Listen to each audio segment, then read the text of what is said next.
Great seers of ancient India have talked about the supreme swan or the Paramahamsa. Born with the ability to fly minutes after it pushes itself through its shell, this supreme swan soars into the sky without touching the ground. People of great spiritual realization have always been called supreme swans or Paramahamsas, for they attain the state of inner bliss and enlightenment before getting caught in the web of world's reality. They are enlightened souls who have received the truth of the universe and communicate it to the rest of humanity. They live in God or the Eternal and inspire us to move in the right direction to become like them and attain the same state of bliss achieved by them. Through them, millions of people have experienced spiritual upliftment and attained salvation. From time immemorial, India has been the land of spirituality and holiness unmatched by any other country in the world.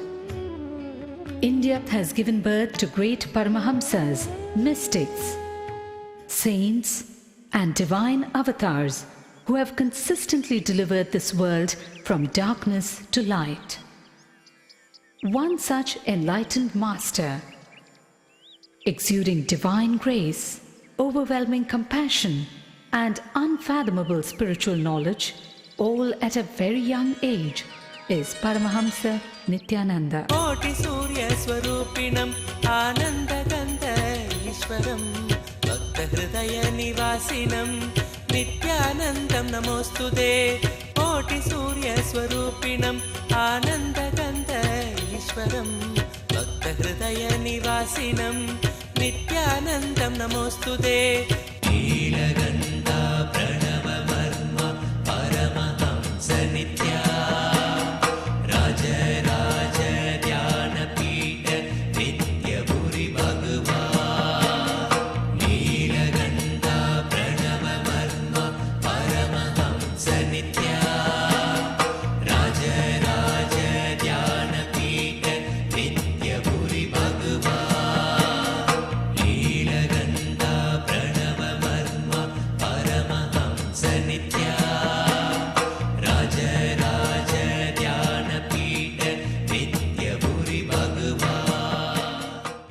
One of India's most enduring personalities, he has won the hearts of millions with his simple philosophy of eternal bliss and meditation as the true path to self-realization.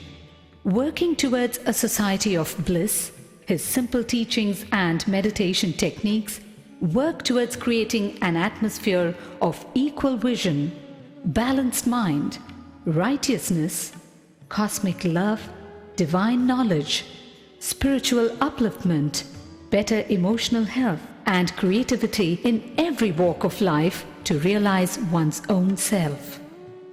Nithyananda was born as Rajashekharan, the second son of his parents Arunachalam and Lokanayaki, in the temple town of Tiruvannamalai, South India. Tiruvannamalai literally means Thiru Annamalai, or revered inaccessible mountain. In Sanskrit, this mountain is termed as Arunachala, or the unmoving morning star.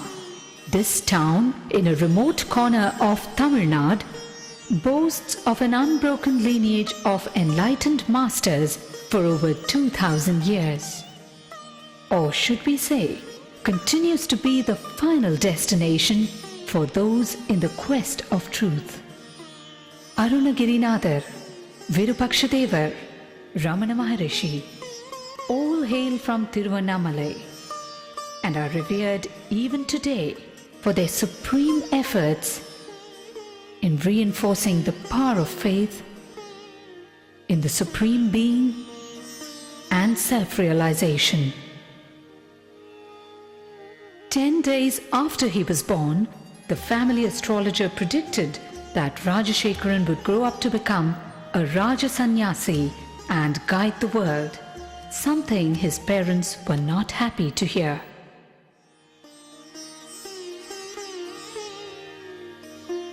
At the age of 10, Rajashekaran was initiated by Raghupati Yogi. In his moment of initiation,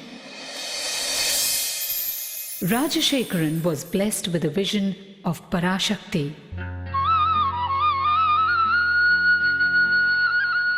He went home and carved the vision he had in soapstone.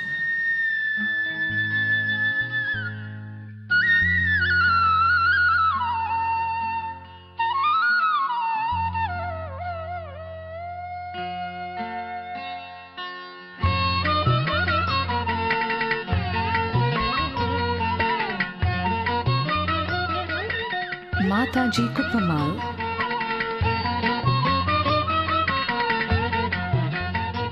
a deeply pious friend of his grandmother, nurtured his growing consciousness with apparent insight into Rajashekaran's greatness. One day, Rajashekaran was found etching a complex shape on a copper foil. It was the sacred Shri Chakra. The Shri Chakra is believed to be a diagrammatic representation of the cosmos. Shri Ramana Maharishi, Shri Ramakrishna Paramahamsa and Sharada Devi were sources of inspiration for young Rajashekaran. At the age of 12, on the sacred day of Buddha Purnima, Rajashekaran had an intense encounter with the divine, an out-of-body experience that was to change the course of his life.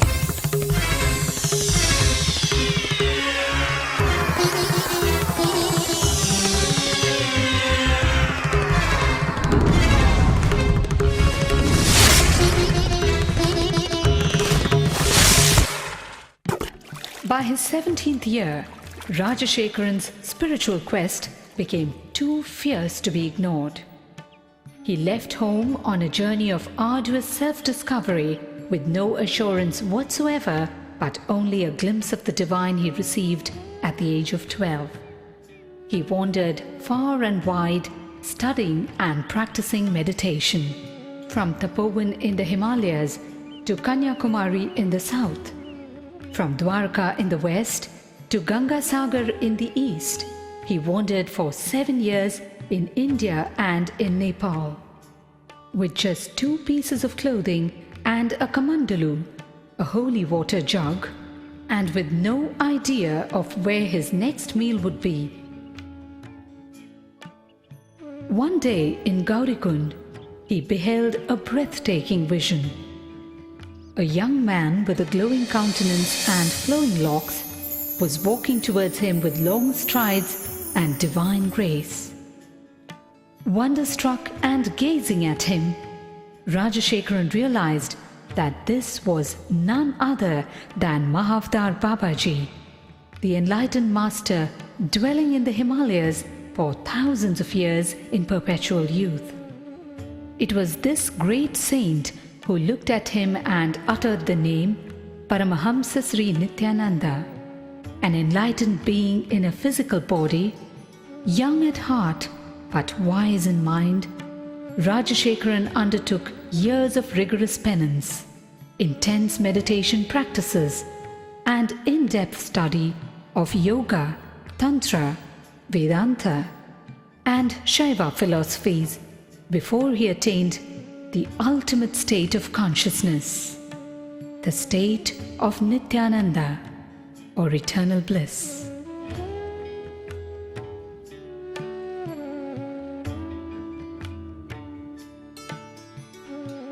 Word of the charismatic saint rode the winds in every direction. People visited Nithyananda from far and near. Effortlessly, he won their hearts. The time had come, and Nithyananda was ready to execute the real purpose of his divine birth, the purpose as a guru. as a master to the entire humanity. Guided by divine vision, Nithyananda soon reached Bidadi on the outskirts of Bangalore, where he found the place of his ashram. 20 acres and a 600-year-old sacred banyan tree, as revealed in his vision, he spotted without a doubt. On that divine soil, on January 1st, 2003, was inaugurated Nithyananda Dhyanapitham, his movement for meditation and inner transformation. Nithyananda Dhyanapitham stands on the divine soil on which this mission of compassion has come alive.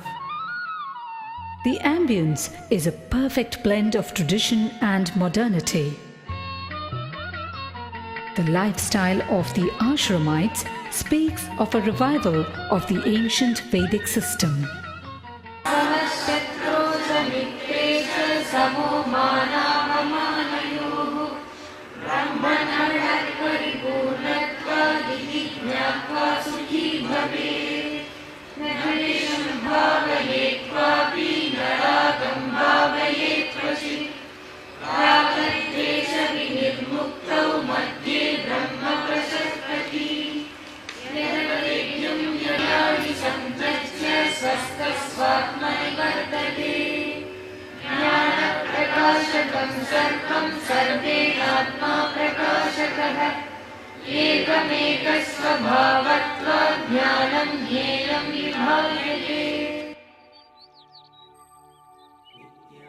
Life Bliss Foundation is his worldwide movement to spread his message of meditation and inner bliss.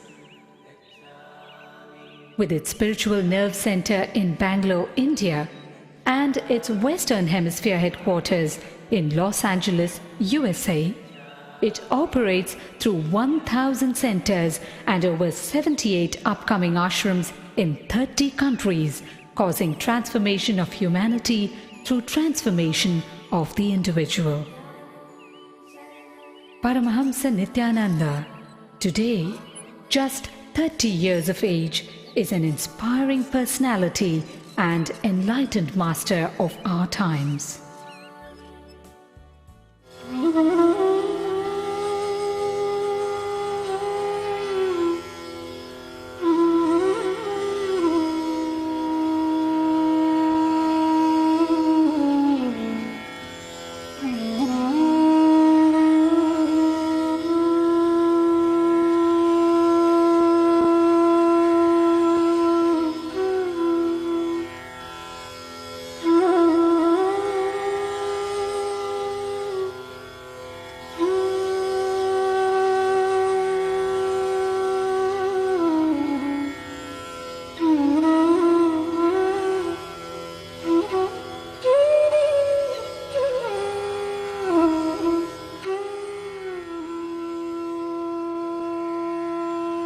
In this world, ravaged by greed, violence, terror and fear, we fall prey to the stress and strains of the outer world, while the inner self cries to be understood. We are not just citizens or passport holders. Deep within, transcending our social personality, is the core of our being, is the divine energy which is our true nature. Time and again, masters have emerged to show the way and demystify the very purpose of existence. Paramahamsa Nithyananda is one such realized master. Person who creates formula to reproduce the understandings of the outer world. For example, Newton understood something in his life. He created a formula to reproduce the same understanding to every being, to every human being. Person who creates formula to reproduce the understandings and truths of the outer world is a scientist. Same way, person who creates formula to reproduce the experiences And the truth of the inner world is a Paramahamsa. Scientists create formulas, Paramahamsas create meditation techniques. They create meditation techniques to reproduce the same understanding, same experience, same enlightenment which happened in them, same bliss which happened in them. How does one describe this great master?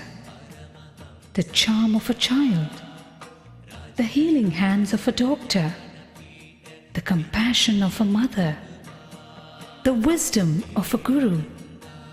To those who struggle under the many burdens of life, his presence itself is the answer they seek. In his arms, thousands find refuge, the ailing, the needy, and the seekers of God. The Master is an invitation to a journey inwards. In his own words, "Just allow me to light your being, then you will know that you are pure consciousness and your being pure bliss." People continuously ask me, "So are you God?" Again and again tell them, "I am not here to prove I am God. I am here to prove you are God." Nityam Sharanam Gacchami, Dhyanam Sharanam Gacchami, Anandam Sharanam Gacchami, Nithyanandam Sharanam Gacchami, Nityam Sharanam Gacchami, Dhyanam Sharanam Gacchami, Anandam Sharanam Gacchami, Nithyanandam Sharanam Gacchami. Nityam Charanam Gacchami, Dhyanam Charanam Gacchami, Anandam Charanam Gacchami, Nithyanandam Charanam Gacchami, Nityam Charanam Gacchami, Dhyanam Charanam Gacchami, Anandam Sharanam Gacchami, Nithyanandam Sharanam Gacchami.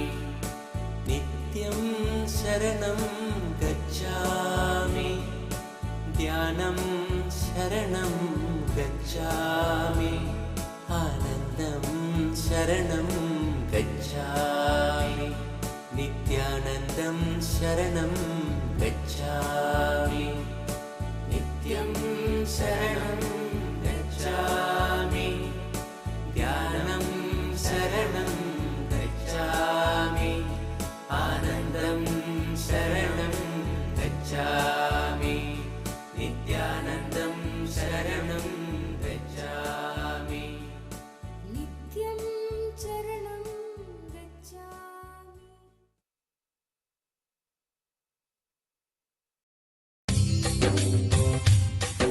स्वभावचिन्मयानन्दं कृपापूर्णं जगत्पतिं हरिषड्वर्गजेतारं नित्यानन्दगुरुं भजे। स्वभावचिन्मयानन्दं कृपापूर्णं जगत्पतिं हरिषड्वर्गजेतारं नित्यानन्दगुरुं भजे। स्वभावचिन्मयानन्दं कृपापूर्णं जगत्पतिं हरिषड्वर्गजेतारं नित्यानन्दगुरुं भजे। स्वभावचिन्मयानन्दम्।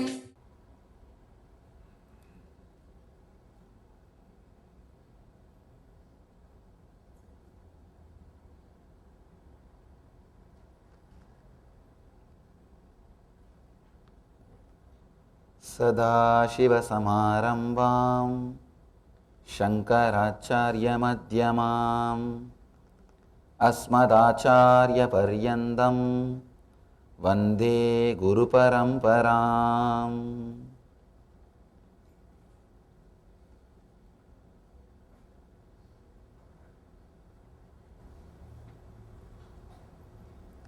I welcome you all with my love and respects.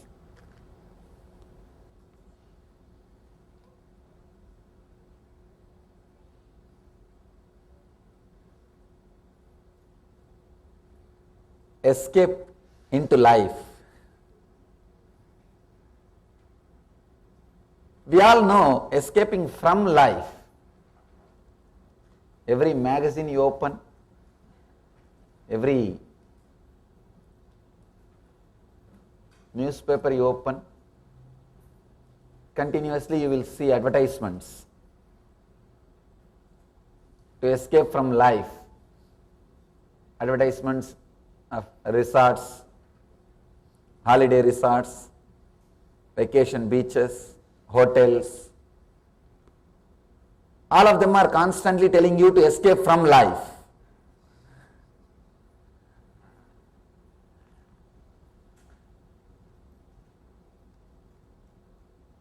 But I am saying escape into life.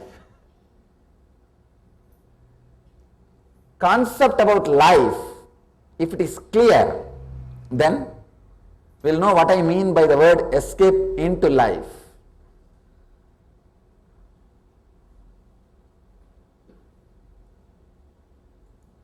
Life is not the fight between your two identities. You carry two identity. Identity which you show to the outer world, which you want the world to believe as you, and the identity which you carry in the inner world as you. See, the identity which you show to the outer world will always be much more than what you are, because you are constantly taught how to sell yourself.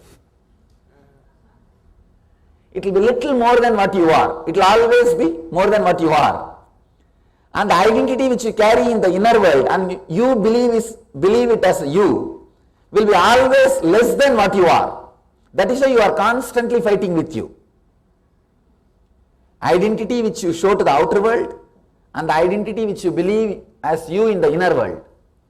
Our life is nothing but struggle between these two. The fight between these two. Struggle between these two is what I call tension or stress. If you think this is life, then you have to escape from life. But this is not life.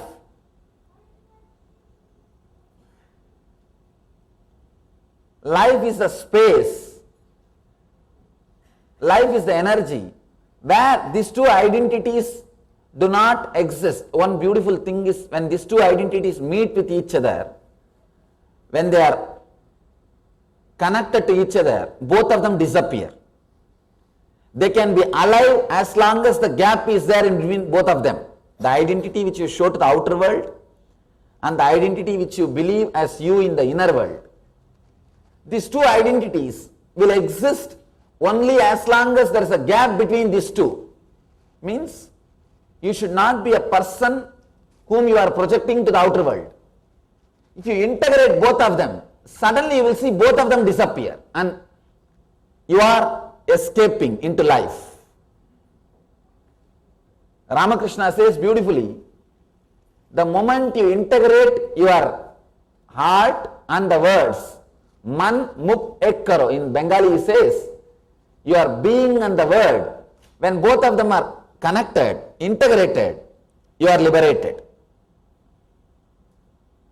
The two identities, the identity which you show to the outer world, how we want to be recognized, it will always be more than what we are.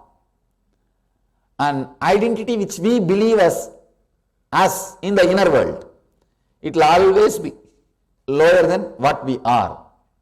You always calculate about yourself only based on your weakest actions. You remember only the failures. The identity we use in Sanskrit, we have two words in Sanskrit. Ahankar, Mamakar. Ahankar is one which we project to the outer world. Mamakar, which we believe as us in the inner world. The fight between these two is what I call mind or ego. If you lived only with your mind, then you have to escape from life. But if you know the life is beyond these two, ahankar and mamakar, then you have to escape into life. Escaping from life, escaping into life, two different things. You all of you must have tried enough of times escaping from life. All of you must have tried enough, because constantly you are bombarded with the advertisements. The moment you switch on the TV, you see photographs, ads. The moment you open the magazines, you see ads. In the newspaper, you see ads. Everywhere you see ads with a beautiful swimsuit lying on the beach or the bank of a swimming pool or near a lake in some vacation resort. The photograph is constantly promising you, if you go to that place and lie down, you will be in heaven.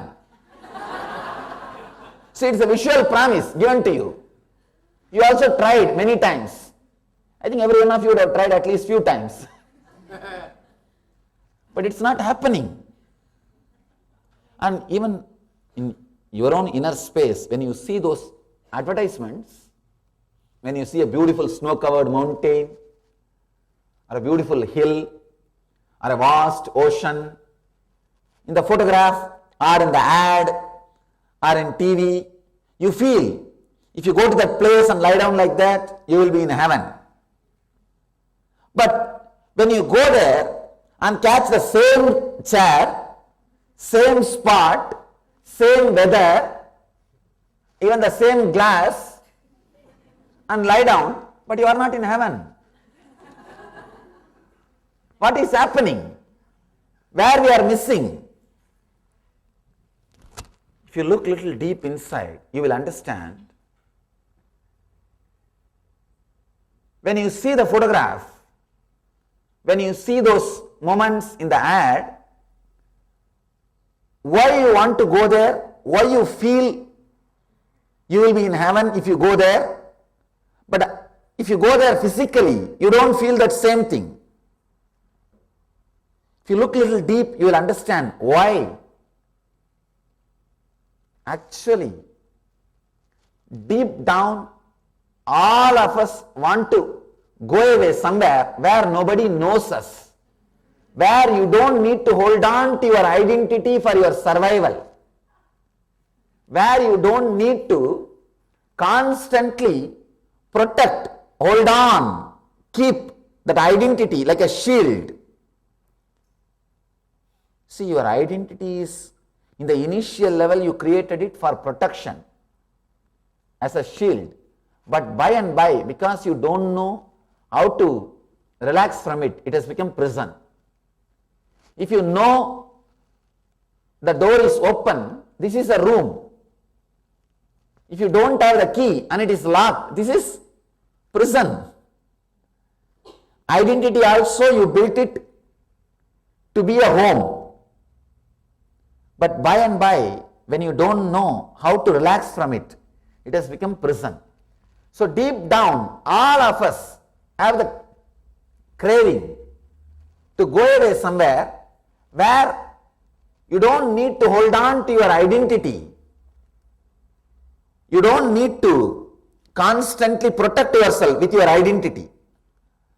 The desire for vacation is nothing but the desire to be without your identity. If you understand this basic truth, you don't have to escape from life, you can escape into life. Escaping from life, all of you would have tried. And if that works out, then why are we sitting in the downtown? If that worked out, we all would have been sitting somewhere in the Himalayas or in the Hawaii beach. Whatever you think is the place to escape from the life. Of course, escaping from the life will not work. How many beaches you find? How many vacation resorts you find? How many mountains you discover? It won't work. Somebody goes to Ramana Maharshi. Ramana Maharshi is a great enlightened master who lived in South India. The place is called Arunachala. Fortunately, I am blessed to be born and brought up at his feet in that place. He is a great devotee of that hill. He is a worshipper of that hill. He has sung 108 songs on that hill. He is such a great lover of that hill. One person, one of his followers goes to him and says, Master, this hill is so beautiful, such a high energy. I am so happy that I am here. Bhagavan says, just stay here for 3 days, everything will become all right. Disciple thought Bhagavan will encourage his idea or his praising of this great hill, beautiful place, high energy. Bhagavan said, just stay 3 days. Everything will become all right. Means your mind will come in between. You will start taking things for granted. Even after going to the vacation place, first thing you will do is slowly you will establish your identity to everybody. You will put your visiting cards. Do you know who am I? Do you know who am I? Do you know who am I? Third day you are already in your prison. Now you have to maintain your identity. You can't scratch yourself with both hands. Because again your mind is ready. No, what others will think about me.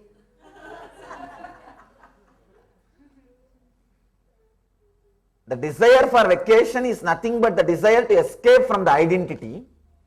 But even the place where you go for vacation, first thing you establish your identity. Then how can you have the vacation? Escaping from life will not work. Escaping into life only will work. Understanding, changing the place will not work. Changing the inner space only will work. Understand the psychology of vacation. Why you really need vacation. Why do you want to escape? Because something is suffocating you.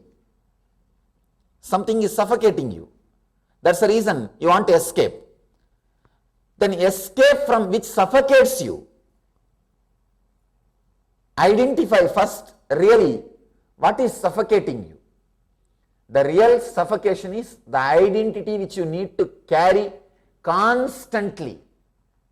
That suffocates you, nothing else. Nothing else can suffocate you so much than the identity which you are supposed to constantly maintain. Live up to it, prove. Identity is beautiful for some time to work with the outer world when there is some need. That's okay. But you should know to relax from it. When you remove your coat and put in the coat stand, same way, learn how to remove your identity and put it in the coat stand. Then you don't need a separate vacation. There is a beautiful aphorism, tantra, beautiful aphorism, sutra, technique in tantra. They say the creativity, ichcha shakti. Creativity is a desire energy. Creativity, the desire energy and creativity,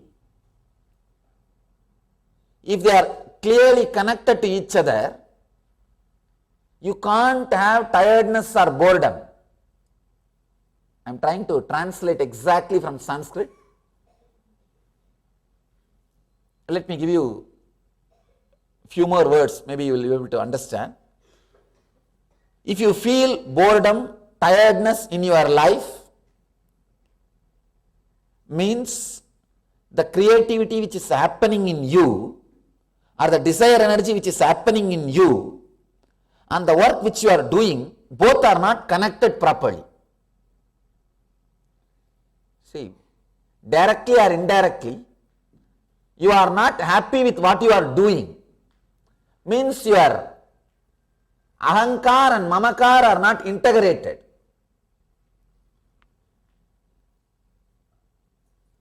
your Icha Shakti means the desire energy.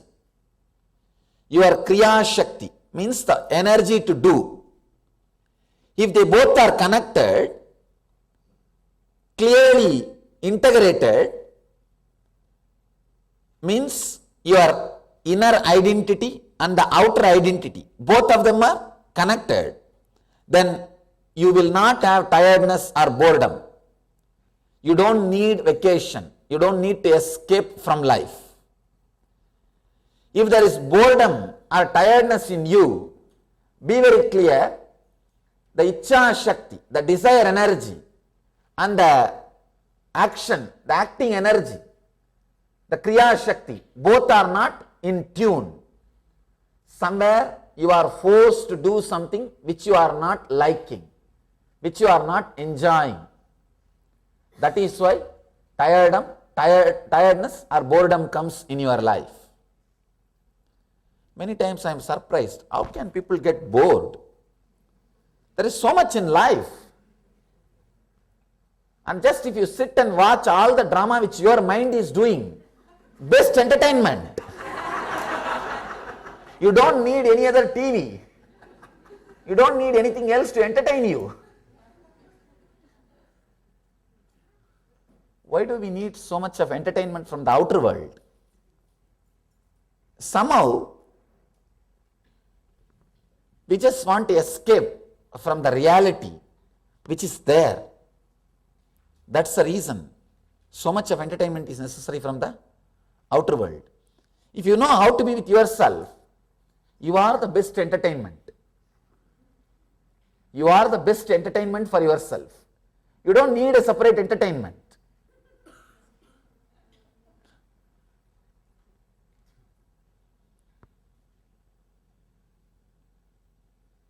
If you think life is the fight between the identity which you carry in the inner world and the outer world, you need to escape from life. And you tried that. It is not working out. Of course, I tried enough. 9 years I tried. It has not worked out. Escaping from life will not work out. Escaping into life only will work out. When I say escaping into life, drop these two identity. The real life is this moment. Both identities which you are carrying is connected to your past and future. But the life is this moment, your present moment. Maybe I'll try to give us some simple diagram about our time and mind, then I'll answer your questions. See, now what I am expressing, look in the angle of like a hypothesis. You don't have to believe it. You don't have to disbelieve it. Just try to internalize. If you have any doubt, question, you are welcome. I'll spend at least half an hour answering your questions so that we can internalize whatever is expressed. So maybe, will you guys be able to project? Otherwise, I'll write.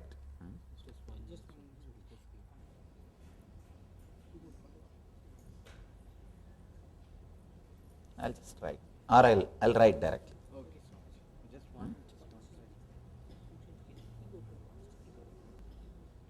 How many electronic media may come, still that writing is the best thing.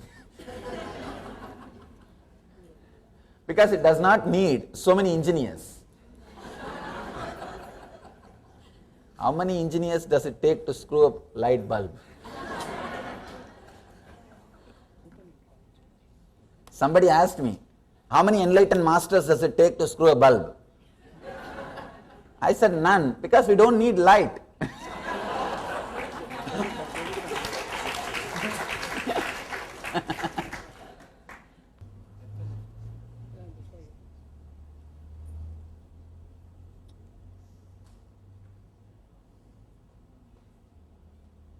Let's escape from the laptop first. Huh? Chalo, take it out. Just trying to give a small diagram how the mind works. Maybe then we will see how, what I mean by the word escape into life.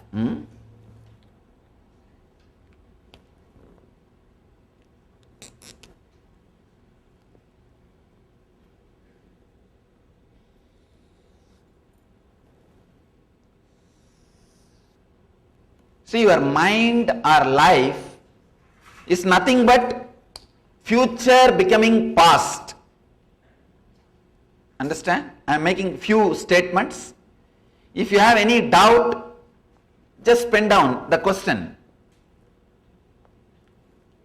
Life, your life as on now is nothing but future becoming past. Continuously, if your future is becoming past, that's what is time, that's what is time, life. If I take this as a time, the future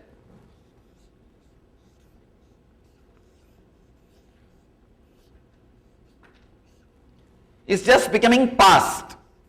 Constantly, the future is becoming past. Are you able to see? I think this group, no, they can't see. Bhakta Priya, just adjust it. This side. Future is just disappearing into past. And the space where the future and past meets, that point is what we call present, this moment. Understand? Constantly your future is disappearing into past. Maybe I can call this as a time shaft. Time is like a shaft, constantly rotating and disappearing into the past. Future is disappearing into past. The point where this future and the past meets is the present moment. Your mind is nothing but jumping between what you know as a life is your mind.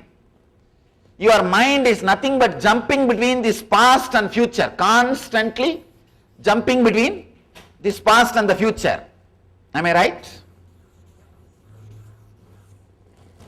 You can't have even a single thought if you are in the present moment. Understand? You can't have a single thought if you are in the present moment. Thought means jumping from past to future, future to past. Constant, your mind is actually not noun, it's a verb. It is not noun, it is a verb. It's a constantly jumping. It is jumping from here to there, here to there, here to there. How many times you jump from past to future and future to past, that many number of thoughts you are having every second. Constantly jumping from past to future, future to past. This is the way your mind works. For example, if you are 100 times jumping from past to future, past to future, past to future to past, 100 times if you are jumping per second, you have 100 thoughts per second. But it's not 100, I am just assuming it may be few thousands. Because 100 is too small, few thousands at least. Constantly jumping between past to future, future to past is what we call thoughts. If you are jumping past to future, future to past, 100 times per second, I am just taking as an example, 100 times per second, we may call it as a 100 TPS, thoughts per second. 100 thoughts per second, TPS. You see, if you are in 100 TPS means you are away from the present moment. Am I right? You are far away from the present moment. Just jumping, constantly jumping. I think you know what I mean by constantly jumping. If you just try to sit in meditation, that time suddenly you will see whole Bandora box is opening. Everything is coming out. What all you don't want to remember, everything will be there in the front. Anything you say no, it will take revenge on you. That is the basic nature. Anything you try to exclude, that will be there first. in the front. So constantly if you are jumping between past and future, 100 times if you are jumping per second means 100 TPS. So you are completely away from the present moment. For example, sometimes if the TPS comes down, maybe 80 we call it, then you are little near to the present, because this is the present moment, where the future and past meets is the present moment. You are little closer to present moment. If the thoughts per second comes down 60, you are little more closer to the present moment. If it can come down to 0 TPS, you are in present moment. Am I right? If it can come down to 0 TPS, you are in present moment. Coming down to the 0 TPS is all about spirituality. Spirituality is nothing but trying to zero you down. Just bringing you to the 0 TPS is all what we call meditation, spirituality, enlightenment, whatever you may call it. Inner science. Maybe the inner science is the right word. Science for inner transformation. See, in the East, just like in the West, so much of research and development was going on in the outer world, science of outer world. In the East, so much of research and development was going on, the science of the inner world, science of inner transformation, so much of research and development was going on. 10,000 years of research and development, because at least 10,000-year-old literatures we are finding, we are able to discover 10,000-year-old literatures. 10,000-year-old research and development, and at least 1 million inner scientists, and more than 10 million inner science laboratories are still available in India. Every day congregation happens in 10 million inner science laboratories. In India we have temples and ashrams where a congregation happens every day. 10 million means 1 crore. And more than billion people following the technology. The whole thing is aimed at this one point, how to bring you down to 0 TPS. That's all. One more thing, when your TPS is too high, you will neither be clear about your past or future, because you are seeing the past or future from distant, and you are constantly busy in jumping to the other corner, other side. When you are in the past, already you are thinking of the next step. For example, morning when you are out of your bed and when you start brushing, already you are thinking about your office. If you are sitting in the office, already you are thinking about evening beach.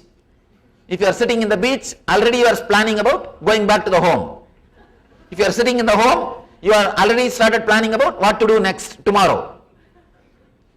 So one thing is sure, if you are here, you are not here. If you are here, you are not here. We are very clear about it. The past and the future, because you are too busy in jumping, we neither look into the past nor look into the future properly. If your TPS comes down, your vision towards the past and future will become more clear.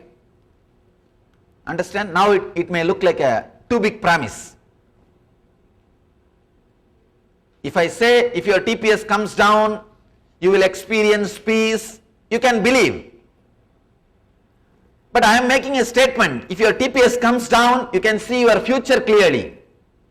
Now this looks to be a too big promise. Understand? From this point, you can see only this much, your past, and this much your future. In this point, 80 TPS, you can see little more. If your TPS comes down, you can see little more. In this point, you can see more. When I say, if your TPS, thoughts per second, comes down, You can see your past and future more clearly. It may look like a too big promise. For example, let you understand this one example. Sometime when you are in a party, singing and dancing, suddenly you will remember somebody is going to come, or some incident is going to happen. In 5 minutes you will see that person is there. When a telephone rings, suddenly you will remember some friend's name whom you have not seen for last 5 years. When you pick up the phone, he will be there. When a doorbell rings, you will remember some relative's name who has not seen you or has not visited you for 6-7 years. When you open the door, he is standing.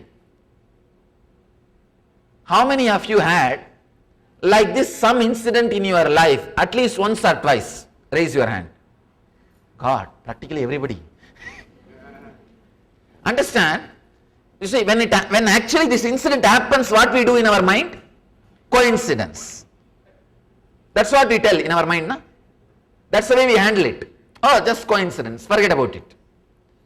If it happens in one person's life once, you can call it as a coincidence.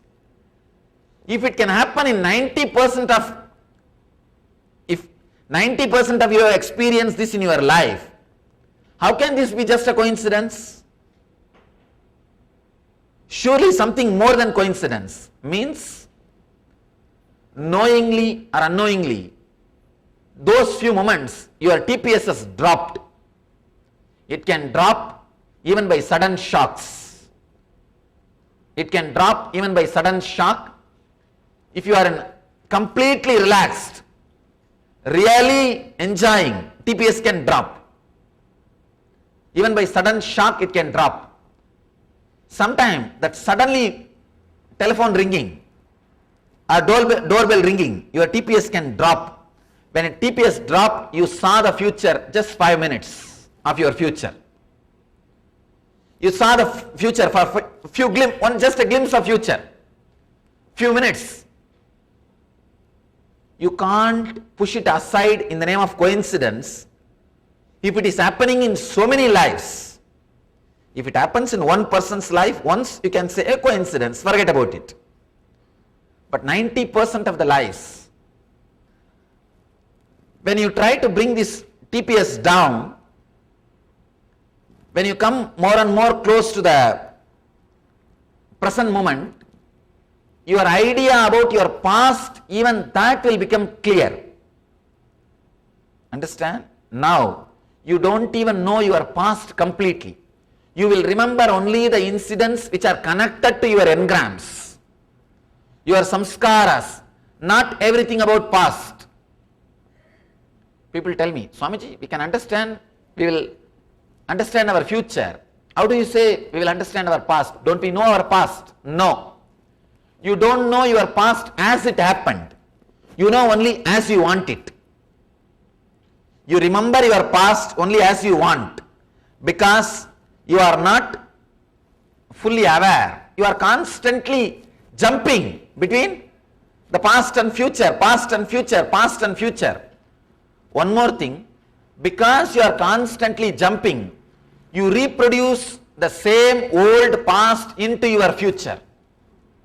It's like you have in one part some dirty thing, in another one part some good food or sweets or fruits. If some fly is flying between these two constantly, from this dirt to food, what will happen? Whole dirt will settle on the food. Same thing you are doing. When you jump between past and future, past and future, past and future, you reproduce your past into future. You just reproduce your past into future. Maybe you alter a little bit, that's all. See, when you sit in the home and worry, it is homework. When you sit in the office and worry, it is profession. When you sit in the beach and worry, it is vacation, that's all. You may just change the place, but the life is going to be same. Jumping between the past and future constantly, you will naturally reproduce the same past into future. People ask me, Swamiji, our future is open or we have something like fate? If you are intelligent enough to interfere, your future is open.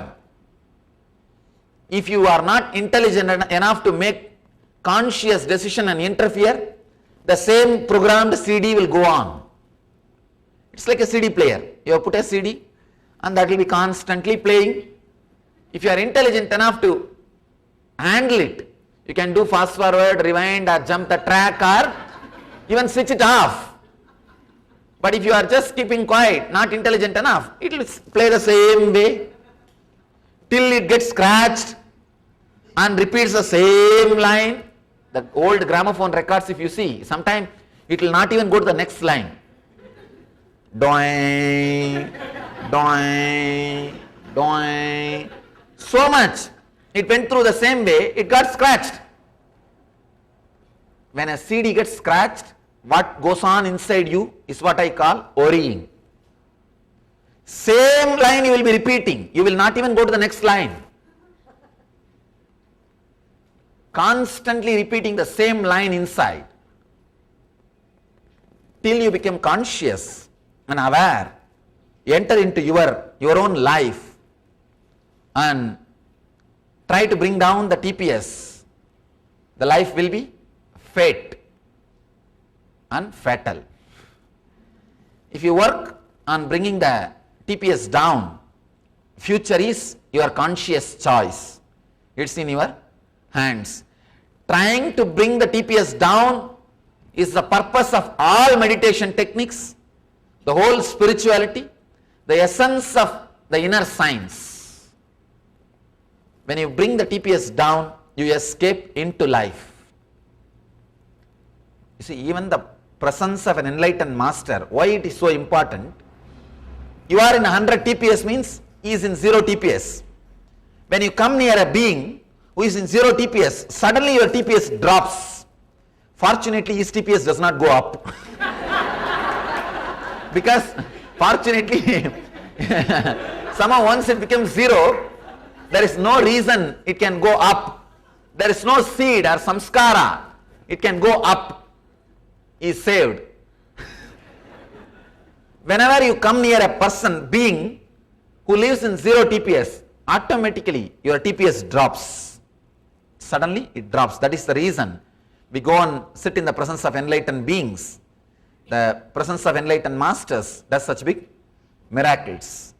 The whole inner science is trying to bring the TPS down. So try to bring the TPS down. This Nitya Dhyan which you did, all of you did, is the technique or the method. I may say the best possible help can happen in your inner space. Understand? A scientist is a person who creates a formula to reproduce the understanding or the product of the outer world. Newton had some understanding about what was happening in the outer world. He saw the apple falling from the tree. Something clicked in him. Of course, if we saw, 2 things will happen. Either you pick up and eat or forget about it. But something has happened in him. He created a formula to reproduce the same understanding in all of us. The Newton's theory. Scientist is a person who creates a formula to reproduce the understanding or the product of the outer world. Mystic, enlightened being is a person who creates formula to reproduce the experiences of the inner being, inner science. Enlightened master is a person who creates a formula, meditation technique, to reproduce the same experience which happened to him in the inner world. So Nitya Dhyan is the formula I have created to reproduce the same experience, 0 TPS experience happened in me, in you. Just carry the Nitya Dhyan, you will escape into life. You will escape into life. Now I am open to your questions. You can please put it in paper, piece of paper and hand over. Yes, you can have the cards. I'll answer your questions. If you concentrate your questions on this subject, it will be nice. We can internalize these few things. Yes.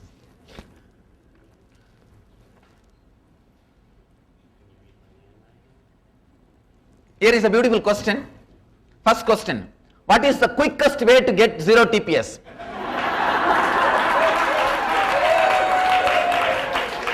First thing, drop this idea quickest. That is the way to get to 0 TPS.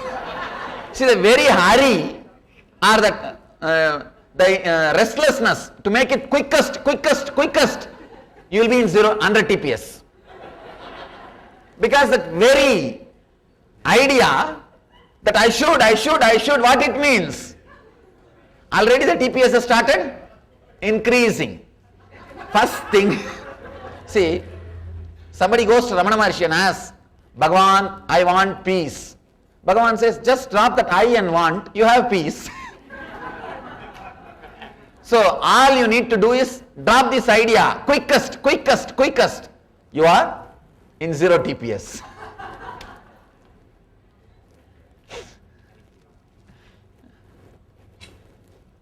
Collect all the questions.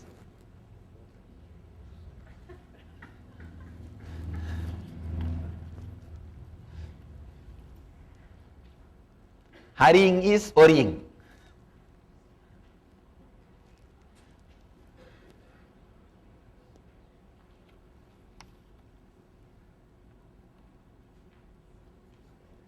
Oh, some beautiful question. Explain the chakras. How do you bring awareness to the 7 chakras?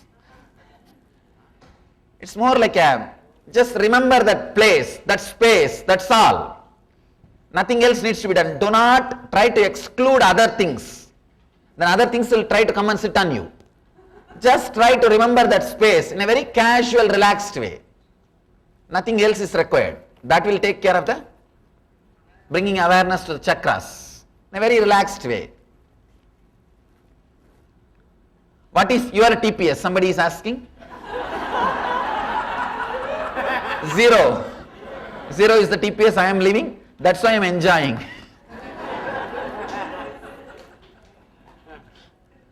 That's why I am escaping into life.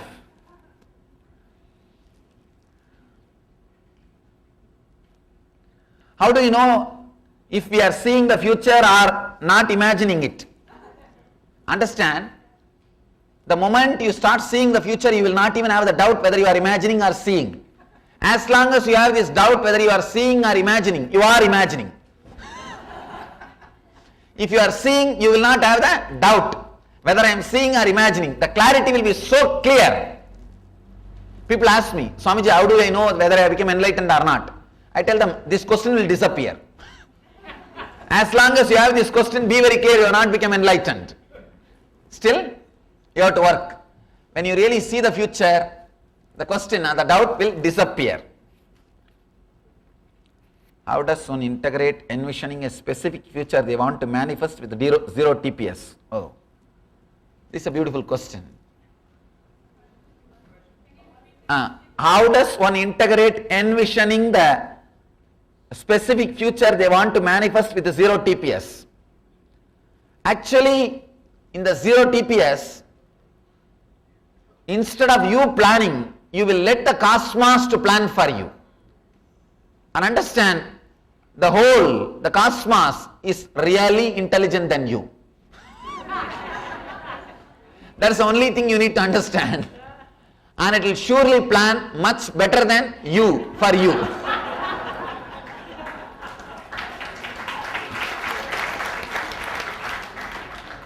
So, I don't think you will be able to plan or create a specific future in 0 TPS. So in 0 TPS, you will not even bother to do all that. And there won't be any specific future. If you have a specific future, it can't be 0 TPS. In 0 TPS, just it will be fun. All you know is best thing is happening to you. See, we have a beautiful word in Sanskrit, Shiva. The Sanskrit word Shiva means causeless, intense auspiciousness. You can look at the life in two ways. One, whatever is happening to you is the best thing which can happen to you. Or whatever is happening to you is less than your qualification. One kind of looking into the life, I think little more could have happened to me.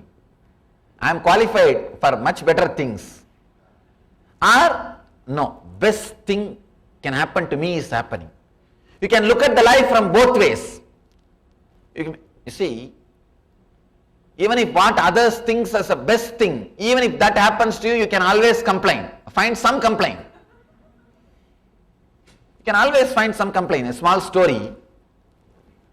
One guy, he had some heart problems. Fortunately or unfortunately, he won $100 million in a lottery. Wife is afraid to tell this news, information to the husband. She is afraid that he may suddenly get the heart attack and die. Because the shock will be too much. 100 million is too much. He has never seen 1 million in his life. 100 million may take away his life. So she approached a local priest, asked the priest, "Can you help me?" The local priest said, "Don't bother, I know your husband for last 25 years. I'll talk to him and see that the message is conveyed to him without giving a shock." He goes to the person, slowly starts talking. "I think you are going to have a good fortune." That guy said, no, forget about it. My whole life I lived. Nothing, no good thing happens in my life. He said, no. Priest said, "I had a dream, God appeared and he told me you are going to have some good fortune." This guy said, "Maybe he told you, but he has not told me, so forget about it." But the priest said, no, if God tells, he will do. The priest started asking, "If you win $100 million in the lottery, what will you do?" The guy replied, "100 million, I'll give half of it to your church." The priest fell and died. Understand? The priest just fell and died. Sometime, even the most auspicious thing can be inauspicious for you. What you think as auspicious can be inauspicious. People look at the life. You can look at the life in two different ways. The best thing which can happen to you is happening. Or no, it's not. If you start seeing the life, the best thing is happening to me, you are experiencing the consciousness of Shiva. The causeless, intense auspiciousness. That's the exact translation of the word Shiva. If you translate that Sanskrit word into English, the meaning is, Shiva does not mean, of course the name was used for a god, but the Sanskrit translation of that word is causeless, intense auspiciousness. When you touch the zero TPS, you will realize life is just causeless, intense auspiciousness. So you will not have specific future for you to envision. You will know the future by the cosmos is the best thing which can happen to me. It can, you see, if you envision a specific future, it will be the reproduction of your past. And you know what is your past. Why do you want to disturb your future? At least leave it for somebody else to plan. Anyhow, so zero TPS will give you, instead of giving you power, it will give you intelligence. It will give you intelligence to live your future beautifully without bothering about it. I often meditate for a few months and stop. It means you are an intelligent person. No, really. No intelligent person can practice any technique continuously. I have seen. See, in last 4.5 years of my public life, my mission, 1.2 million seekers I have initiated. I have initiated 1.2 million seekers. Always they come back and tell me this. And I tell them, means the technique is working on you. Meditation is given to you not to practice continuously, to make you understand you can't practice continuously. At one point, it drops. You can't.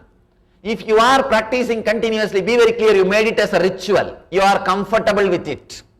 It is not technique, it is dangerous for you. At one point, technique has to drop.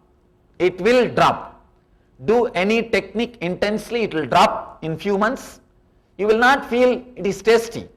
Then start doing something else which gives you which opens new door. Nothing wrong.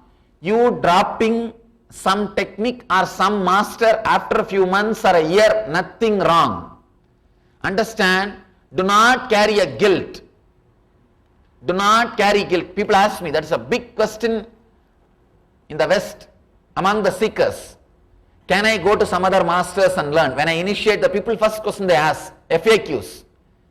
I tell them, go to as many gardens as possible and pluck all best flowers and make a bouquet for you. What for? Masters are here to enrich you. It's not like a shop. If you come to my shop, don't go to other shop. No. It's not a shop. Pluck flowers from all gardens and enrich your life. One more thing, your ego is such, if you learn from 1,000 sources itself, it won't die. How do you expect it will die learning from one source? And one more thing, if you work with a master 1 or 2 years, you will know, now you will make out all techniques to escape from him. Your mind is very intelligent, not intelligent, cunning. You will know now how to survive with that master. You have mastered him. You have mastered the master. So nothing wrong, learn from as many ways as possible. You will see every master enriches you and leads you to next step. Leads you to next step, the next level. What is the best way to create a consistent practice and stay with it? I am saying no, do not create a consistent practice and stay with it. It's a method of dullness, method to dullness. No, you should be able to update yourself. And one more thing, any technique designed by enlightened being, after some time either you will lose taste for it or the technique itself will get updated itself. It will not be same. When you change, technique will change. When you are transformed, the technique will also just get transformed. You will suddenly see you may be doing the same system, but the technique will not be same. Suddenly you are updating yourself. So trust your heart, trust your intelligence and go behind it. That is the best thing. That's the best thing. Understand, trust your intelligence. Your intelligence is intelligent enough to show you, take you to the right master, right technique and constantly update you, upgrade you. Your heart is much more powerful than any guru or master or technique you find in the outer world. Understand that. Trust your heart. It is much more powerful, much more intelligent than any master or any technique which you find in the outer world. People ask me, should I remember you constantly? I tell them no. No. If you can't forget, as long as you can't forget me, I am your master. The moment you are able to forget me, forget about it, continue your journey. I am not your master. I have added whatever juice I can add to you. Now it is your time. Carry on. And see, your heart is so powerful, it will feel completely connected to that person or to the technique as long as you need to internalize some juice from him or from the technique. Once you received whatever you need to, once you are empowered by the juice or the energy from that master or from the technique, your heart is powerful enough to guide you further. Go with it. Don't carry guilt. Only one thing, do not go to a person who says don't go to others. That's all. That's all. Be very, very clear. Have the freedom. One more thing, when you stop seeking or updating yourself, you are dead. Let that not happen to you. If you are 0 TPS, are you enlightened? Of course, I am.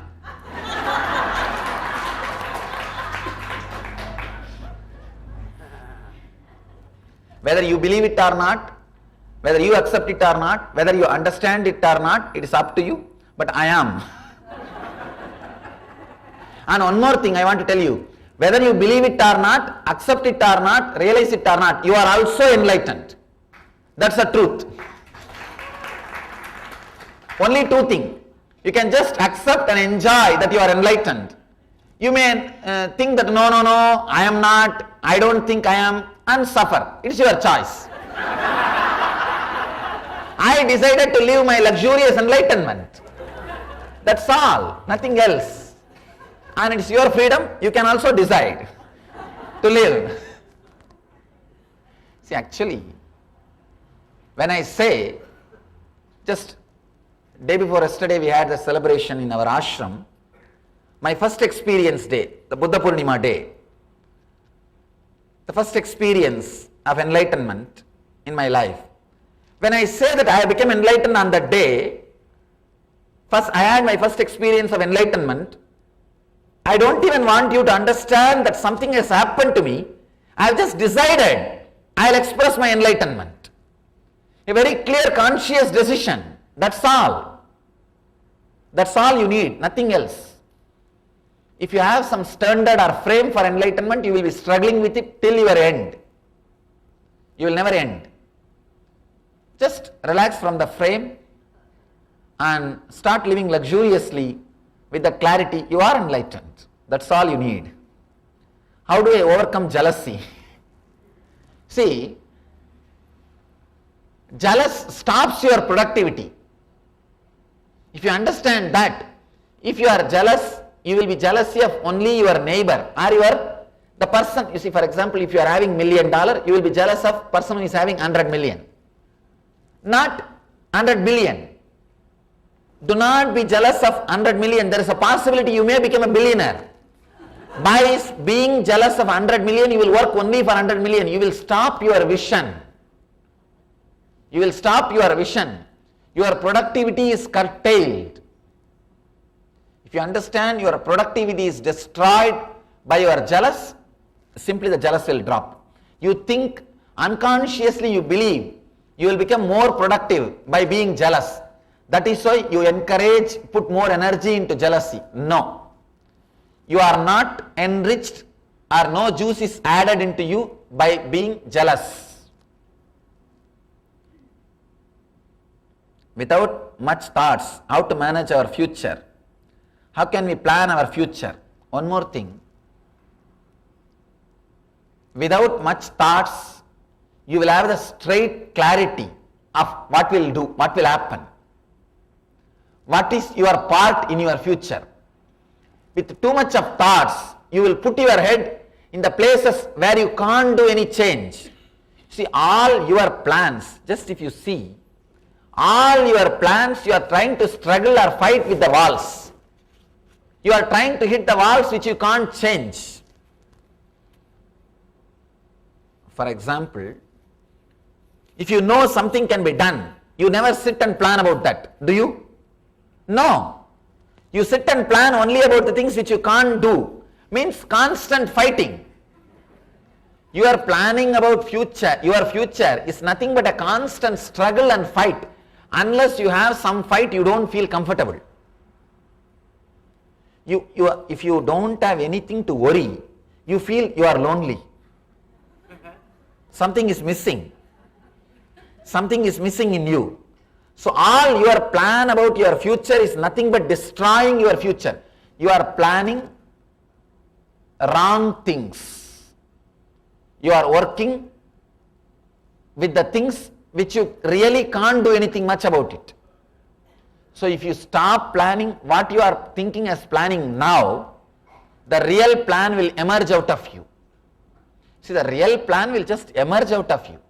It never happens by your thinking. If it can happen by your thinking, then all the people who are thinking would have done so many great things. No. All great things are done in the small gaps which happens between your thoughts. All great inventions comes out only in that gap of 0 TPS, which rarely happens in you. If it happens by accident, you become great by 1 or 2 inventions. If it is constantly happening, you just live in that greatness. If it happens few times in your life, you achieve the status. If it happens constantly in your life, you achieve the state. Status is achieved by the 0 TPS happening few times. State is achieved by 0 TPS happening continuously.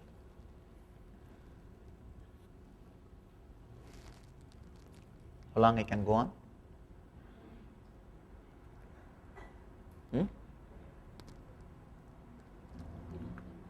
Okay.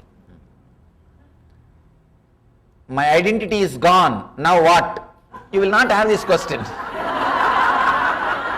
As long as you have this question, the identity is not gone. Huh? We have time? Thank you. Thank you for Excel Studio for let's give a good clap for their arrangement, making it possible. So we have some more time. How does future, past, future, oh God, I am not able to read.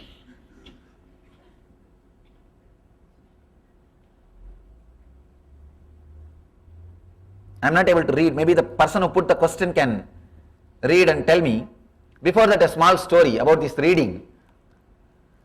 There was a advertisement in the local newspaper. We need somebody who can read and write French. One guy applied, he said, I can write but I can't read. The manager was surprised. He can write but not read. Let me see this guy. He called him for interview and gave a paper, please write. That guy start writing the French. Manager picked up the paper and he couldn't read. He said, no, better you yourself read what you wrote. That guy said, I told you, I can only write, I can't read. I think that kind of a letter. Maybe I will read the first few words. How does future, past, future? And the next word I am not able to read. Who put the question? You can read it and tell me. Can you read? Can you tell me what's the question?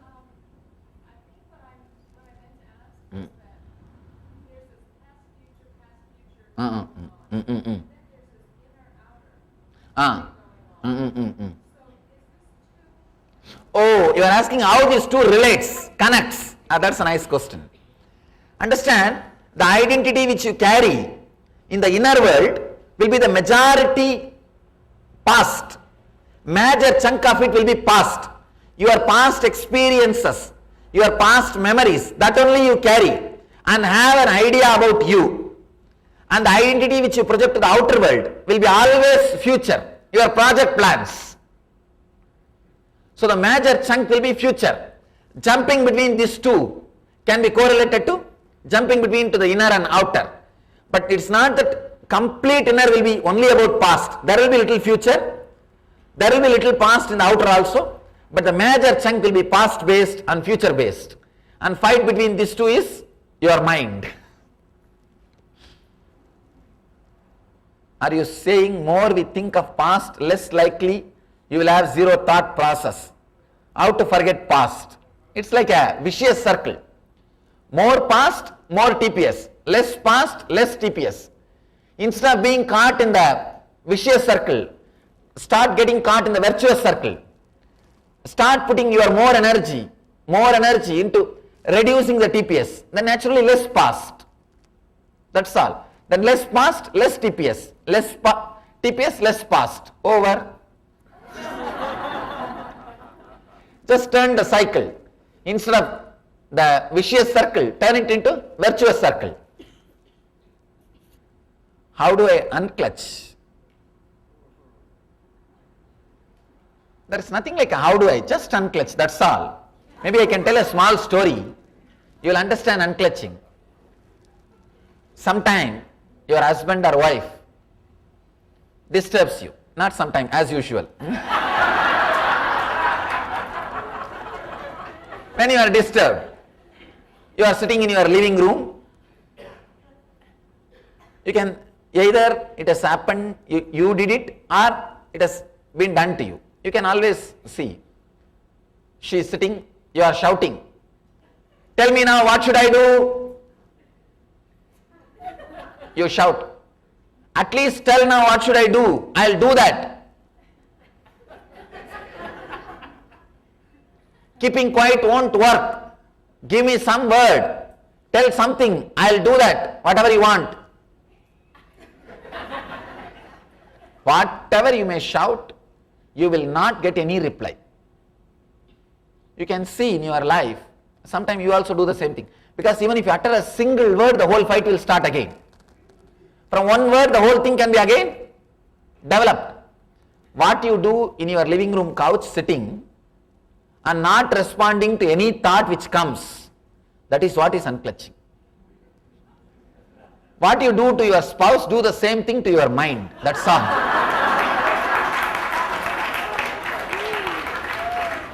See, now everyone can understand unclutching. Now I tried to explain unclutching through various great philosophies and theories. Nothing, nobody is able to understand. This one example everybody understands. Because either you did it or it has been done to you. Just all you need to remember is what you do to your spouse when you are really unconnected. Do the same thing with your mind. You are unclutched.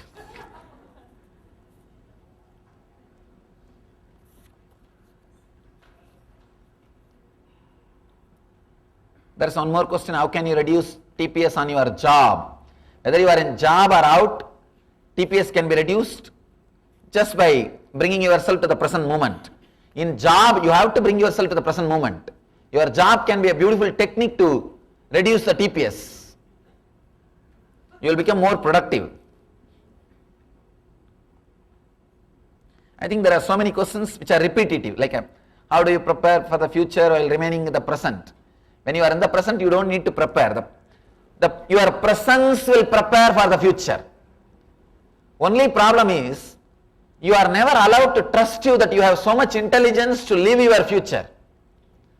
You are always made to live in fear that you have to plan, and you miss the whole thing. And you all know that, you see, you have done so much of planning. What we have done with our life, except messing up. So at least, let us allow somebody else who is better planner, who is planning for this whole cosmos. How do you know you achieved 0 TPS? Just because I am living in that, that's all. All the doubts will disappear, whether you achieved 0 TPS or not. If one has achieved 0 TPS, how can one see the future if that vision itself is a thought? Vision is not thought. It will not be thought. It will neither be thought nor thoughtlessness. It is beyond both. It is just happening. It is just happening. Enlightenment is not again a noun, it is a verb. It is just happening. Intense happening. I always tell people enlightenment is ultimate experience but not final. Understand, ultimate happening every moment is enlightenment. Final means something like it stops. No. It's a constant ultimate happening. Suddenly one new door opens and when you say, God, such big, then again next thing opens. Constantly the ultimate is happening in you is enlightenment. It's a beyond You are thinking or no thinking. I have seen your studies show heightened brain activity from meditation. Is this somehow the result of lower TPS? Yes, 0 TPS. How can we purchase a CD of the meditation we just did? It is called Nithyananda. I think they may make it available. Is it available? It's available in the Live Bliss Galleria. And if you want to download, you can download from our website also. In the website also it is available. You can download and practice. How does alcohol affect our ability to lower TPS? See, with alcohol, your conscious decision to relax into present moment disappears. That is why you are just jumping without even aware that you are jumping between past and future. No alcohol, no drug, anything which can go from outside to inside cannot bring you to 0 TPS. No drug, no alcohol, no machine can give you 0 TPS except your conscious decision. Somebody is asking, can I conduct a short taped interview with you for my film while you are here in town? Maybe you can ask and come to ashram. Who is that person who put the question? Yes, please ask him. Shiv, you can talk to him, and I will be here till June 29th. Before that you can come and spend some time. How do we live closer to our connection to God and nature and 0 TPS when we have emotions?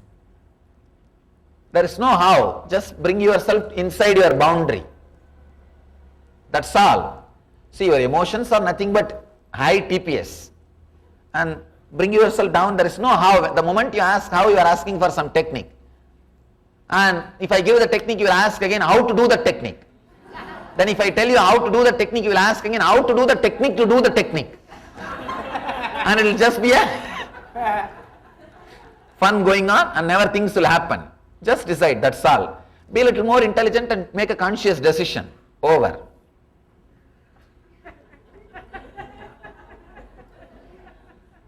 Is it possible to fool yourself into thinking you have reached 0 TPS or enlightened? You can't fool yourself. You see, your mind is a system put in your head, put inside you to remind you that you are not enlightened. See, your spouse is sent in your life to teach you so many things. Same way, your mind is put into your system to tell you that you are not enlightened till you are not become enlightened. Only when you don't have that question that you have become enlightened. I have seen many people who fool around, telling others that they have become enlightened, but they themselves can't believe that they are enlightened. So when you can really honestly believe yourself that you are enlightened, then you are enlightened. No, don't bother about anything else. You can't fool around. You can cheat others, not yourself. That's a great thing. God has put himself inside you to remind you till you are not enlightened. There is an automatic intelligence. Can you talk about love and how to dwell in that state? In that as that. Again, the same thing, everything boils down to this 0 TPS. The 0 TPS, you will accept you as you are because you will not have an idea about you based on your past. When you accept you as you are, you will accept everybody as they are. That's all. As long as you accept as you are, you will not be able to accept others as they are. Is it okay to fluctuate between 0 to 100? Nothing wrong. If you enjoy fluctuation, just enjoy, that's all. If you start enjoying the fluctuation, you will suddenly drop to 0 TPS. That's the beauty. See, if you don't even bother to bring you to 0 and just start enjoying wherever you are, suddenly you see you are in 0. Joy and the sudden shocks brings you to 0. That's why Zen masters use the sudden techniques to bring you to 0. Anything sudden or joy can bring you to 0. Why do we only get glimpses of 0 TPS? Why can't we stay there? I should ask you, why don't you stay there? It's not that you will ask me, why can't we stay there? Who is asking you not to stay there? So I should ask you, why can't you stay there?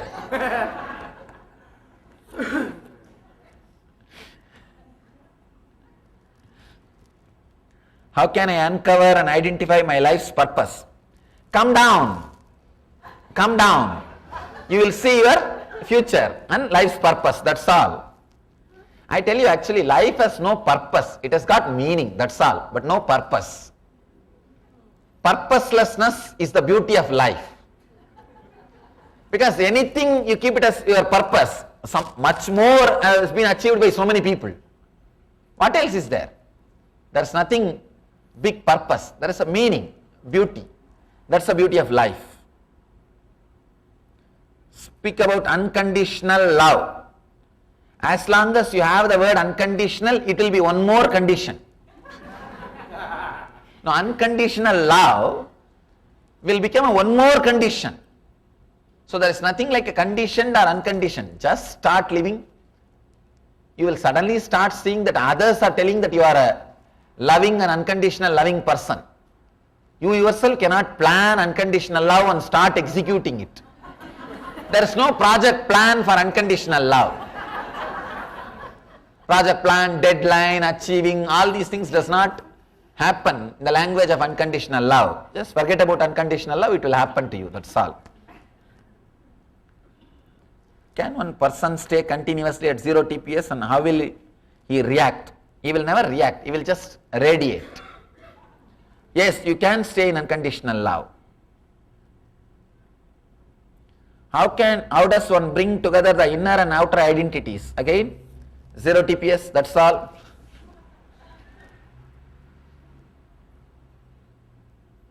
What about those of us that have a chemical imbalance in our body?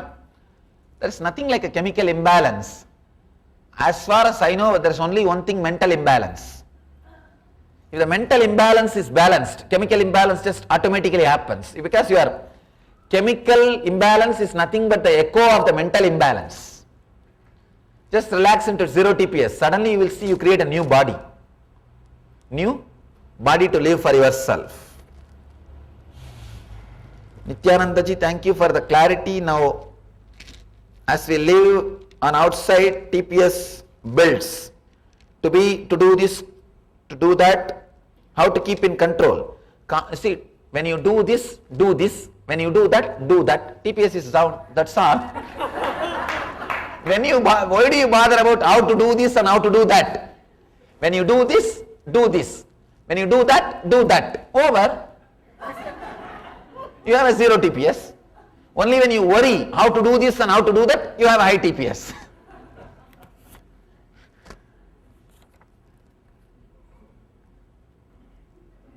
Just have fun in life, you will have 0 TPS, that's all. Nothing much. How did you know you were enlightened? Just I know, that's all. There is no such thing as how did you know. There is no need for any proof. Fortunately, enlightened beings are not selected by voting. So just you know that you are enlightened. Can I manipulate or create my own future? You can think you are manipulating or creating, but you can't manipulate it actually. The truth is, you can think and you can even have some references. Yes, I did visualize and it happened, and this so many positive thinking, so many envisioning or expressing your future, so many things are going on. Somehow I don't know. At least according to my enlightenment, or according to the enlightened beings whom I met, with whom I had my encounter, with my experience, you cannot manipulate anything. The more you try to think of manipulating, you just get manipulated and you just start imagining you are manipulated, that's all. Otherwise the manipulation itself is not possible. So that is why so many positive thinking, expressing your future and all those things, even though I read and see all those things, I am not able to believe, I am not able to think that you can manipulate your future. If you drop the TPS, maybe the right thing will start happening, expressing through you. You will have the intelligence to update your future. That's all. How do you do the work but relax into life? Again, the same thing.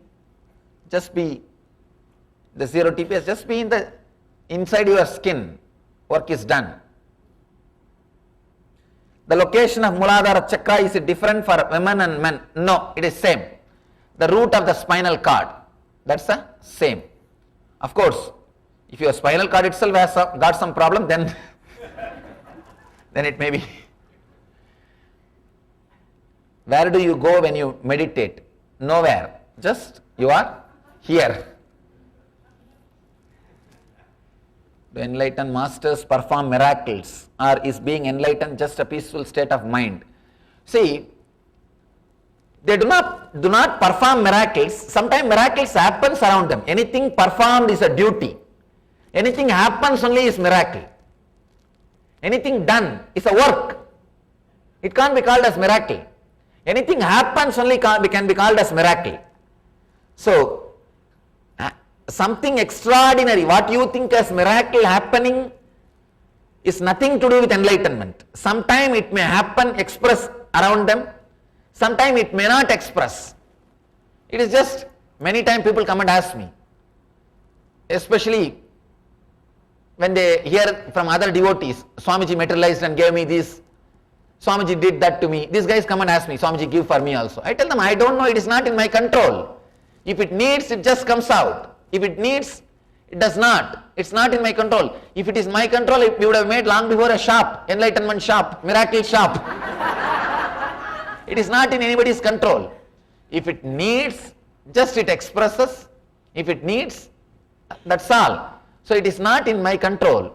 It's not that I possess enlightenment. Enlightenment is possessing me. Understand? If I am possessing enlightenment, I can manipulate it. Just like a showcase.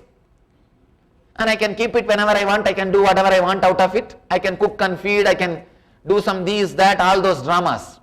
It's not I am possessing enlightenment. Enlightenment is possessing me. So, enlightened beings cannot perform miracles. Many miracles may happen in their presence.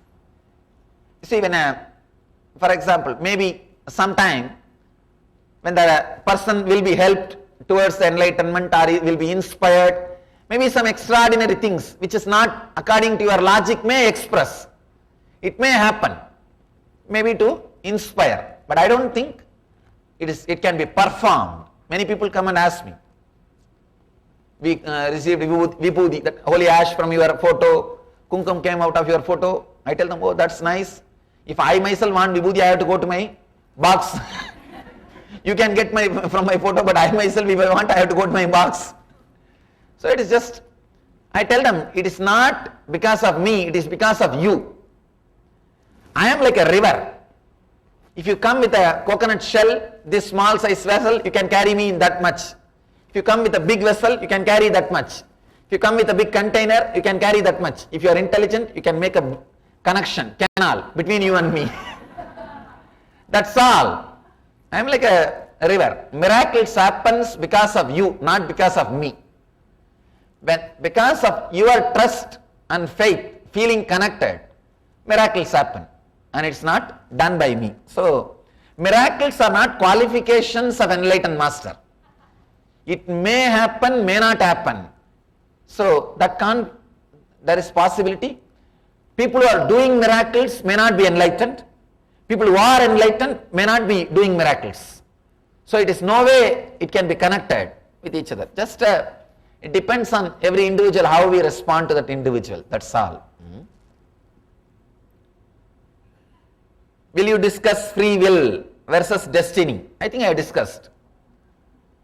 As long as you are sitting with the same record, you are with the destiny. If you are conscious enough to decide and reduce the zero TPS, you have free will.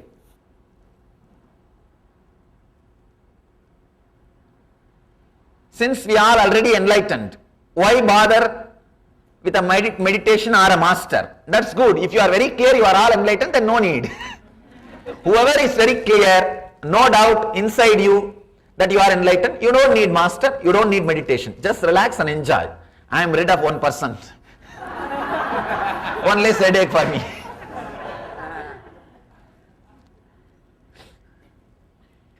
What advice do you have for parents of small children? Only one request. Do not be jealous of them. Do not reproduce yourself on them. That's all. Sometimes you can't tolerate the joy which they are expressing. When they are shouting, singing, jumping, you say, keep quiet. Who asked you to write on this wall? Sit in a corner. Just don't do that. That's enough. You don't need to teach anything to them. Just respect them. They are your guests who came down to your home, trusting you will respect them. That's all we need to do. I heard you are planning for a temple in Los Angeles. When there are so many temples already, why do you want one more? This is a nice question. Understand, what's the population of Los Angeles? 10 million. 10 million. For example, if you just take the 10 million, 1% people are interested in the Vedic tradition or the temple. What is the 1%? 100,000. 100,000 is 1% in 10 million. 100,000. You see, just 100,000 people, if they wanted to go to a temple once in a week, only once a week, not even every day. 100,000 people want to go to a temple only once in a week, weekend. Do we have enough temple to support 100,000 people in LA? No. We need at least 100 more. Understand? Understand, I have come to complement, not to contradict. I have come to fulfill, not to compete. Understand? We have just 1%. If 1% people decide, they want to go to temples, they want to go to some Vedic places. Do we have infrastructure? Maybe we will be having some 25 temples in all Los Angeles. 25 is okay, doctor? 25 temples maybe. Can these 25 temples accommodate all 100,000? No. 100,000 if you divide by 25, how much it goes? 4,000. Can a weekend, can any one temple accommodate 4,000 people? No. Then we need at least 100 more. Please come and start one more in your home. I want you to start some more temples because so much of demand is there. See, when so much demand is there, create more and more supply. It's our responsibility. And 1% is not a too big number. I am not talking something like impractical. And the statistics says 25 million Americans in America, 25 million people practice some form of the Vedic tradition. 25 million. Some form of yoga, puja, meditation or homa, something. 25 million means how many percentage of the US population? 15%. 10% of people are already practicing. I am not even thinking of 10%. I am aiming at only 1%. If they want to visit, go to a place to sit, to see puja or meditate or feel connected to this Vedic tradition. We don't have infrastructures.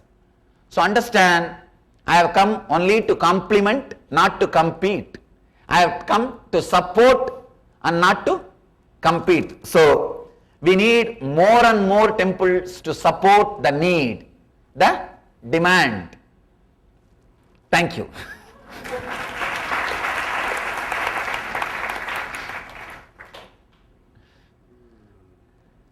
How do you change the future so that it is as possible as it can be with a little problem. Oh. Understand, as long as you are thinking even the little problem, you have some TPS, nothing can be done about it. You will create more problem. Same kind of questions, if you can intervene to change your future, where does destiny or your blueprint for life figure into this? There is no blueprint or destiny. How can I get off the mind track, obsessive feeling of jealous that cause my TPS to go up very high? I don't think the jealous raises your TPS. Your TPS high brings jealous. When your TPS is high, you need some emotion, so you catch some problem. If you don't have something, you start searching for it. Do you see different visions of our future? Oh God. No. I don't see any vision. I am relaxed. When you are escaping into life, what are you escaping from? You are not escaping from anything. You are escaping from escaping idea.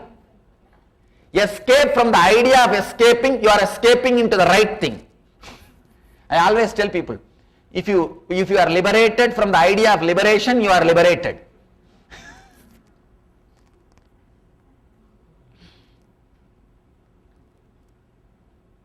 Same, the questions which I already answered while doing Nithyananda, how to bring the TPS down.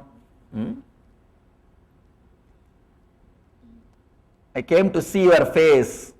I know if this is another Indian, some Deshi, but your smile tells me who you are. Love from Babaji. Oh, that's nice. Some love letter, thank you.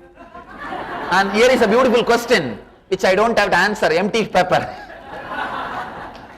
I think we are done. Just these two.